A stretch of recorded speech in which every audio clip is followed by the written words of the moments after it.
नमस्कार मंडळी, कसे आहात? आज आपण वाचणार आहोत सुधा मूर्ती यांच्या वाईज अँड अदरवाईज या पुस्तकातील कथा. या पुस्तकाचा अनुवाद केलाय लीना सोहनी यांनी.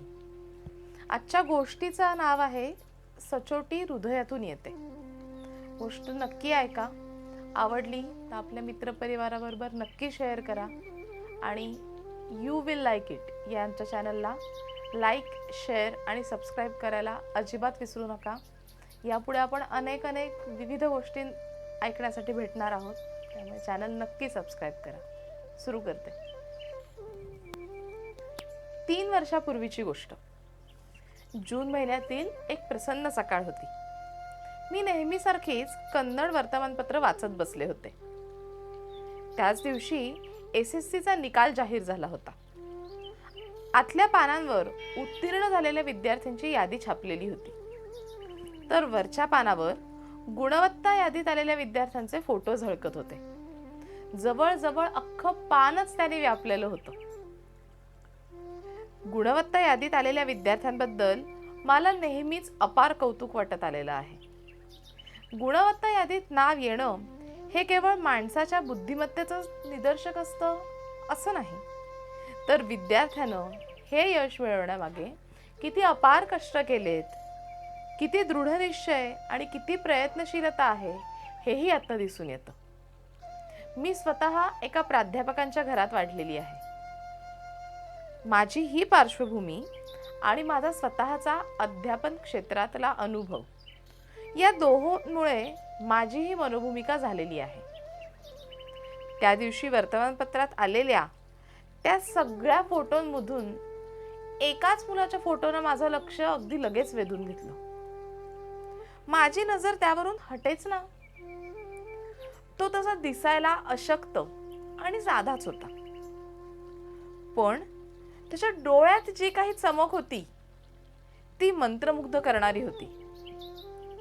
त्या मुलाविषयी आणखी जाणून घ्यायची इच्छा मला झाली. त्याचं नाव होतं हनुमंतप्पा. त्याचा गुणवत्ता यादीत 8वा क्रमांक आलेला होता. त्याच्याविषयी एवढंच काय ते मला त्या मिनिटाला तरी कळलं. आश्चर्याची गोष्ट म्हणजे दुसऱ्याच दिवशी परत एकदा त्याचाच फोटो पेपरमध्ये झळकला. या खेपेला त्याची मुलाखतही छापून आलेली होती. मी ती अगदी उत्सुकतेने वाचली. तो एका हमालाचा मुलगा होता. एका खेडेगावात राहत होता. त्याच्या वडिलांची मिळकत दिवसाला जेमतेम 40 रुपये. त्यामुळे त्याला पुढचं शिकणं शक्य नव्हतं असं त्यानं त्या मुलाखतीत लिहिलेलं होतं. हनुमंतप्पा 5 भावंडांमधला सगळ्यात मोठा मुलगा. घरात मिळवते फक्त वडीलच होते. ते आदिवासी जमातीचे होते. या इतक्या हुशार मुलाविषयी हे असं ऐकून मला खूपच वाईट वाटलं. आपल्यातील बरेच जण आपल्या मुलांना खाजगी शिकवण्यांना पाठवतो, ट्युशन्स लावतो, क्लासेसला पाठवतो. त्यांना संदर्भ ग्रंथ, गाईड्स हवे ते वेळोवेळी आणून देतो. त्यांना चांगल्यात चांगल्या सुविधा पुरवण्यासाठी कायम झटत असतो. खर्चाचा जरा सुद्धा विचार आपण आपल्या मुलांच्या बाबतीत कधीच करत नाही. पण रामपुरा गावात राहणाऱ्या हनुमंतप्पाची गोष्टच वेगळी होती. माणसाला लागणाऱ्या काही जीवनावश्यक गोष्टी देखील त्याच्या वाट्याला आजपर्यंत आलेल्या नव्हत्या. तरीही त्यानं एवढं उज्ज्वल यश मिळवलं होतं. हातात वर्तमानपत्र तसंच धरून मी त्याचाच विचार करत बसले होते. तेवढ्यात माझी नजर शेजारच्यांच्या अंगणातील आंब्याच्या झाडावर पडली. ते झाड ताजतवानं दिसत होतं. नुकतीच उमललेली पालवी, त्यावर चमकणारे दवाचे थेंब, त्या झाडाला लटकणाऱ्या कैऱ्या लवकरच त्या पिकणार होत्या. झाडा पलीकडे थोड्याशा अंतरावर एका कुंडीत एक लहानसं रोपटं होतं. माझ्या मनात आलं, गेले कितीतरी दिवस हे एवढंच आहे, जरा सुद्धा वाढलेलं नाहीये. सकाळची शांत वेळ होती. हवा गार आणि स्वच्छ होती. माझे विचार जणू मोकाट सुटले होते. एवढ्यात प्रेशर कुकरची शिट्टी मोठ्यांदा वाजली आणि या सगळ्या शांततेचा भंग झाला. मी भानावर आले. अर्धा तास लोटला होता. वर्तमानपत्रातील त्या मुलाखतीत हनुमंतप्पाचा पत्ता दिलेला होता. आता मात्र जास्त वेळ न दवडता मी लगोलग एक पोस्टकार्ड घेऊन त्याला एक पत्र लिहिलं. मी 2च ओळी लिहिल्या होत्या. माझी तुला भेटायची इच्छा आहे. तू बंगलोरला येऊ शकशील का? एवढ्यात माझे वडील सकाळचा फेरफटका मारून घरी परतले.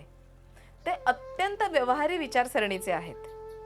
त्यांनी माझं ते पत्र वाचलं आणि ते म्हणाले, इतक्या लांब यायचं तर भाडे खर्च त्याला करावे लागेल. त्याच्यासाठी त्याच्याकडे पैसे कुठून येणार? आणि तो इथे यावा असं तुला वाटतंय ना? मग तू भाड्याचे पैसे देखील त्याला पाठव.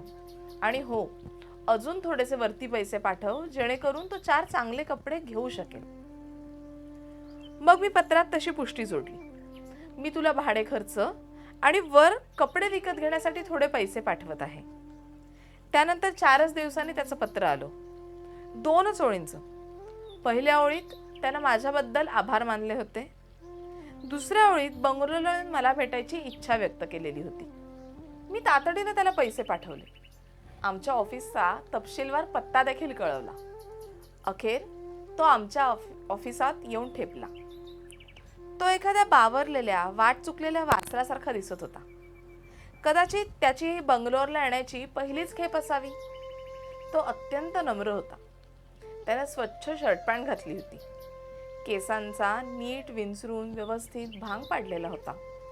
डोळ्यात ती चमक आत्ताही मला दिसतच होती. मी लगेच मुद्द्याचंच बोलले, तू मिळवलेल्या शैक्षणिक यशामुळे आम्हाला फार आनंद झाला आहे. तुला पुढे काही शिकायची इच्छा आहे का? तुझ्या शिक्षणाचा सगळा खर्च करायला आम्ही अगदी तयार आहोत. तुला पाहिजे तो अभ्यासक्रम निवड, अगदी कुठलाही. तो गप्पच राहिला. माझे एक वरिष्ठ सहकारी शेजारीच उभे होते. ते हसून मला म्हणाले, बीट्स आणि बाईट्सच्या वेगानं जाऊ नकोस अशी. तू जे काही सुचवते आहेस ते आधी त्याच्या नीट पचनी पडू दे. त्यानं विचार करून आज संध्याकाळपर्यंत आपल्याला सांगितलं तरी चालेल. अखेर हनुमंतप्पा जेव्हा घरी जायला निघाला तेव्हा त्यानं हळू आवाजात पण ठामपणे सांगितलं, मॅडम, बेल्लारीच्या टीचर्स ट्रेनिंग कॉलेजात जाऊन पुढील अभ्यासक्रम करायचा माझा विचार आहे. आमच्या गावात सर्वात जवळचं कॉलेज तेच आहे. मी ते लगेच मान्य केलं. पण त्याच्या मनात खरोखर याहून वेगळा काही दुसरा अभ्यासक्रम आहे का हे पाहण्यासाठी आणखी थोडा वेळ मी त्याच्याशी बोलत राहिले. त्यानं अगदी दुसरा कुठलाही अभ्यासक्रम निवडला असता तरी त्याची फी भरायला आम्ही तयार आहोत याची पुरेशी स्पष्ट कल्पना त्याला दिली. पण त्याचा निर्धार पक्का होता. आपल्याला पुढे काय करायचं आहे हे त्याचं ठरलेलं होतं. मग मी तुला दर महिन्याला किती पैसे पाठवत जाऊ? त्या कॉलेजला वसतिगृहाची सोय आहे का? मी विचारलं. त्यावर सविस्तर माहिती काढून सगळा तपशील तुम्हाला कळवतो, हनुमंतप्पा म्हणाला. 2 दिवसानंतर परत एकदा आपल्या वळणदार हस्ताक्षरात त्यानं कळवलं, त्याला महिन्याला साधारण 300 रुपये लागणार होते. तिथे एक खोली भाड्यानं घेऊन तो आणि त्याचा मित्र असं एकत्र राहणार होते असा त्यांचा बेत होता. एकूण खर्च कमी यावा म्हणून दोघांचाही स्वयंपाक घरीच करायचा असं त्या दोघांनी ठरवलं होतं. मी लगेच 6 महिन्यांच्या हिशोबानं 1800 रुपये त्याला पाठवले. माझा ड्राफ्ट पोहोचताच त्यानं ताबडतोब पत्रानं त्याची पोच दिली आणि आभारही मानले. असेच अनेक दिवस गेले. एक दिवस अचानक आठवण झाली. आता हनुमंतप्पाला पुढील 6 महिन्याचे पैसे पाठवायचे होते. मी पुन्हा एकदा त्याला 1800 रुपयांचा ड्राफ्ट पाठवला. त्याचीही पोच देणारे पत्र उलट टपाली आले. आश्चर्याची गोष्ट अशी होती की त्या पत्रासोबत त्याने पाकिटातून काही पैसेही परत पाठवले होते. पत्रात लिहिले होते, मॅडम, तुम्ही पुढच्या 6 महिन्यांचे पैसे मला पाठवून दिलेत. हा तुमचा चांगुलपणा. पण गेले 2 महिने मी बेल्लारीत नव्हतो. आधी महिनाभर आमच्या कॉलेजला सुट्टी होती आणि नंतरचा महिनाभर संपच होता. हे 2ही महिने मी माझ्या घरीच होतो. या काळात माझा खर्च 300 रुपयाहून कितीतरी कमी झालाय. त्यामुळे मी माझ्या खर्चातून वाचलेले 300 रुपये तुम्हाला परत पाठवत आहे. कृपया त्याचा स्वीकार करावा. मी थक्क झाले. इतकी गरिबी आणि तरी एवढा प्रामाणिकपणा. मी हनुमंतप्पाला खर्चासाठी जे पैसे पाठवत होते त्याचा हिशोब त्याने मला द्यावा अशी अपेक्षा माझी मुळीच नव्हती आणि हे त्यालाही माहिती होतं. आणि तरीही त्याने उरलेली रक्कम परत पाठवून दिली. विश्वास बसणार नाही, पण हे खरं आहे. एक गोष्ट मात्र मी या अनुभवातून शिकले. सचोटी आणि प्रामाणिकपणा ही काही कुण्या एका विशिष्ट वर्गाची मक्तेदारी नव्हे. त्याचा शिक्षणाशी किंवा श्रीमंतीशी काहीही संबंध नाही. ती कोणत्याही विद्यापीठात अजिबात शिकवली जात नाही. अनेक माणसांच्या ठायी हृदयातच ती फुलून आलेली असते. साध्या सुध्या खेडवळ मुलाच्या प्रामाणिकपणावर कशी आणि काय प्रतिक्रिया द्यावी हेच मला समजत नव्हते. ईश्वराने या हनुमंतप्पावर आणि त्याच्या कुटुंबियावर आपलं कृपाछत्र नेहमी ठेवावं एवढीच मनोमन प्रार्थना मी त्याच्याकडे केली. मंडळींनो, ही गोष्ट तुम्हाला कशी वाटली आम्हाला नक्की सांगा. तुमच्या कमेंट्सची आम्ही आतुरतेनं वाट बघत आहोत. यू विल लाईक इट हे आमचे चॅनल नक्की लाईक करा, शेअर करा आणि सबस्क्राईब करा. आता आपण भेटूया पुढच्या गोष्टीत. तोपर्यंत बाय बाय.